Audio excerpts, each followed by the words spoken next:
This episode was supposed to be different. When we started this series, we set out to tell the full story of what happened after Limestone University closed, both the people who found a way forward and those who didn't. But as we reached out, we realized something. Not everyone is ready to talk about it, and some stories are still being lived in real time. So instead of forcing something that isn't there, this episode is about reflection. It's about looking back on everything we've heard, from the uncertainty to the collapse to the rebuilding and the understanding of what all this means. Because even without every voice, the impact is clear. This is the final episode of When the Saints Go Marching Out.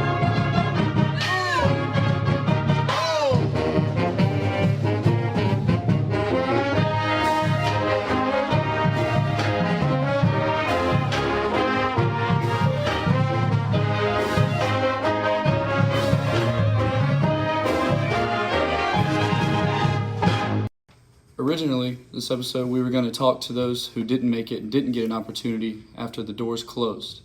They didn't want to talk, maybe because their home was gone, maybe because their career was over. We tried to talk to coaches, former ADs, higher-ups in the university, and they lost their home and didn't want to talk, and that's what we're here talking about today. Yeah, I kind of think, I wouldn't want to talk to anyone if, I got kicked out of, or not kicked out of my school shut down. It's like, Maria had 2 days to figure her entire life out. Yeah. She had to figure out her green card, where she's going to live, where she's going to work, where she's going to continue school at. I would definitely be heartbroken. I would definitely not want to talk to anyone. Yeah. We definitely got lucky with some of those Yeah. interviews and with Tom, who led us to Maria. Yeah. But I think there's definitely an aspect in which the people who were affected most by this, and probably the majority of people that were playing sports at Limestone, didn't end up chasing their career dreams. DJ's the exception, because he's an elite athlete, Right. and there's not many of those at Limestone at the time. And so there probably were a lot of people that ended up not making it and don't want to talk about it. Yeah, that can be a lot. Your whole life you playing sports, you're doing this from a little kid, you go to college, you're out of school, you're chasing your dream, and then all of a sudden it's just taken from you. It's just snatched away. That's rough. And like I said in the last episode, this wasn't the first time it happened to Brett at Furman at shutdown, so he probably did interviews about that shutting down, so it's just wash, rinse, repeat. I wouldn't want to talk about it again either. Yeah, it's I had a bunch of buddies that went to Limestone to play football, and I texted them, and they were like, I do not want to talk about that. That was just such a hard time for me, my family, my friends. It's like DJ said, everyone found out except for the president at the same time. Yeah. It's like, how do you even, you don't want to relive something like that. So let's talk a little bit about maybe why this happened. We have talked to a lot of people, we've gathered a lot of information, and there's been some reporting on this, but really no one still knows what happened and why there was 19 million or 20 million or however many millions of dollars missing. What are y'all's thoughts on that? Why did Limestone shut down? There were rumors about them putting the football stadium, putting money into that, and that didn't go as planned. It's so different now with NIL, because that's 93% played sports. Yeah. So you're getting little profit, little money from academics. So it's definitely got to be on the athletic end, in my opinion. I think at a certain point, it just became greed from, the former ADs, the president. Like Tom said, the president was nowhere to be seen prior to the shutdown announcement and then after. He said it was pretty much like a ghost. People would be there, and then next day, they'd just be gone. They're gone. Yeah. Whatever happened, whether it's foul play or mismanagement of funds, somebody taking stuff they don't have business taking, I think in a few years from now, it might get his own Netflix series or whatever. Yeah. That's a lot of money to go missing. $19 million, $20 million. It's a lot of millions of dollars to be misplaced. And that was the initial money that lost, and then they didn't refund people's bachelor's degrees, people's master's degrees. So that's just, the 19 was the initial. They were taking down payments on tuition 2 weeks before they closed. That is ridiculous. If you know you're shutting down, just be like, hey, we're shutting down. Sorry. but then they just kind of screwed all those people over. It kind of seems like nobody was really in charge. No. It seems like nobody was taking the helm and like steering the ship in the right direction. It seemed like the president, the vice president, the ADs, there was, Judge, you said like there was some mismanagement of funds, and I think somewhere in there's got to be some sort of foul play, and we don't want to speculate about who, but Right. I think somewhere in there's something fishy going on. Oh, for sure. There's only a handful of people that have access to that money. Right. So I mean, there's only so many sticky hands that could have touched that money. But like you said, not to speculate, but Yeah, I mean, and another thing, is this going to happen to other small schools around? Is it going to be like, is North Greenville going to have something like that happen? I mean, like you said, it's happened multiple times to multiple people like Brett Harker. I mean, he had his program shut down twice. I mean, is this going to be something that's popping up, like you said, with NIL, all that stuff? Is that going to change the landscape of all these private institutions? I think it was pretty recently, was it Mississippi State that canceled their tennis teams? Yeah. Yeah, Mississippi State canceled both of their men's and women's tennis teams, and their reason was basically these sports don't bring in revenue, and we got to give, the going rate for a starting SEC quarterback is like $4.5 million now. Men's and women's tennis don't bring in a combined $4.5 million, and so that's on like the big Power 4 school side of things. For these smaller schools, like what's the path forward if you can't bring in any revenue for anything? Like they're not getting these $1 billion TV deals. Yeah, and they don't have all these alum that can They don't just have- pour millions yeah. of dollars. I mean, like what Michigan's got, what that guy from Barstool, Yeah. the president. I mean, he's dumping $25 million in every single year, Mark Cuban for Indiana. right? I mean, Limestone doesn't have that. Yeah.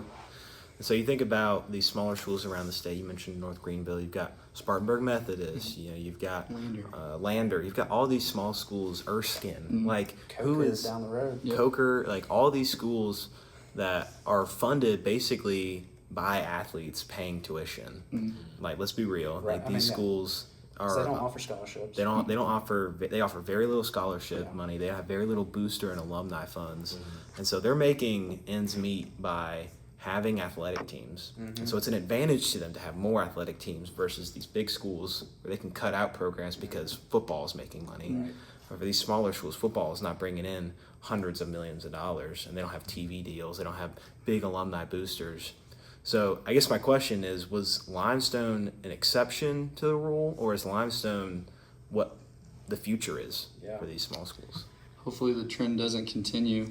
I mean, like you said, no one wanted to take charge. I think no one wanted to take the blame because they knew where it was heading. Yeah. And I mean, that's why, like when they knew they didn't have the money, they're like, hey, let's come together like a high school spirit week and raise the money. And that wasn't going to happen. So. No, definitely wasn't. I mean, I think the people just got overwhelmed. Like the people that were over it, they just got overwhelmed and just shut themselves out of the situation. We're like, all right, deal with it, And then they took that money. I mean, kind of like a rug pull, honestly. It's kind of what it seems like. Yeah, I think Limestone might be an exception just because there's so many unknowns that we just don't know. Yeah. I don't want to say that this will be the trend for those other smaller schools, like you said, Lander, Croker, or whatnot. I think that it was just it's so many unknown variables that we just don't know, and people are involved that we don't know, and it's just I don't want to say it's the trend for these smaller schools. I think some of these smaller schools have a hand on what they're doing in their programs. I think this is just a one-off. Yeah, I think transparency is just a big takeaway from this, just to have your finances in check, and if you can't build a football stadium, don't build a football stadium. Yeah. Don't put yourself millions of dollars in debt. Yeah. Yeah. Especially for those small schools like, USC's revamping Willie B right now, but there's the money there for that. Yeah, we've it's got SEC. millions of dollars for that. Yeah. Well, even with us, like the women's basketball team doesn't bring in revenue, but it's year-long advertisement for our university. Right. It's not that they bring in revenue, but you turn on the men's March Madness, you're going to see Don Staley, you're going to see Raven Johnson, etc. So there's a price you can pay for Yeah, even if you're like quote unquote losing money for women's basketball, you've got a powerhouse that's bringing in that's bringing in students. It is. Right, it is, 100%. for sure. And I think, I mean, like you said, our football just makes so much money. It's like whenever football's off, like you said, it's an advertisement. They're just, I don't know, just kind of, advertisement. Yeah. So I guess last thing we can talk about, in light of all the people that we talked to, all the stories that we got to hear, people like DJ, Maria, Tom, what are some, I guess maybe some moral takeaways from this? Like, what's the big moral of the story from Limestone? I found it enlightening that, like, Maria now, she's almost done with her green card, and that was because of Tom, and that's because of some of the other higher-ups at Limestone. So I think it was cool that they stuck together. Like DJ said, 50 guys went with the O-line coach to North Greenville. I just found it really cool they stuck together, and Brett found a place for all of his baseball players to land before he even thought about getting his job. Yeah. So my big takeaway was how the people who were in the middle who got screwed over put themselves aside and helped the students. And Yeah, I think that's what Limestone really, aside from being an athletic school, I think it was really just a tight-knit community, like Maria said. She sat there and cried with her friends, and then, you lose that. You lose, that's essentially like losing part of your family. Yeah. You're losing family whenever something like that happens. I think definitely my biggest takeaway is, these people lost so much more than just their athletic career. They lost friends, family, a home. Yeah, along with that, they missed a college experience. That's something that they won't get back. Like, they had to transfer schools, or maybe if they couldn't afford to go to another school, right. That was it. Just right there. So yeah, that's difficult. Yeah, and we talk about this from an athletics point of view. It's such a rare opportunity to play a sport in college, and so for these people that Judge, you talked about some of these kids, it's like their dream.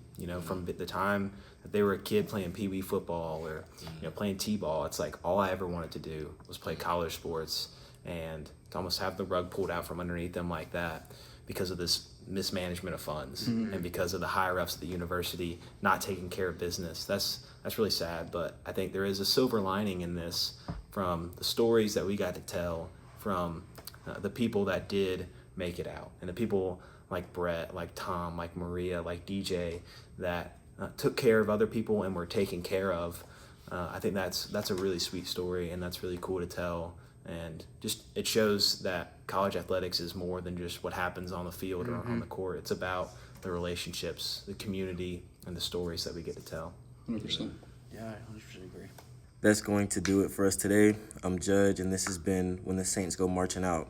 We appreciate you taking the time to listen and be a part of what we're building here. If you've been following along, thank you for sticking with us and supporting the series we're telling. Be sure to subscribe, stay connected, and share the podcast with someone who might connect with it. Until next time, thank you all for listening.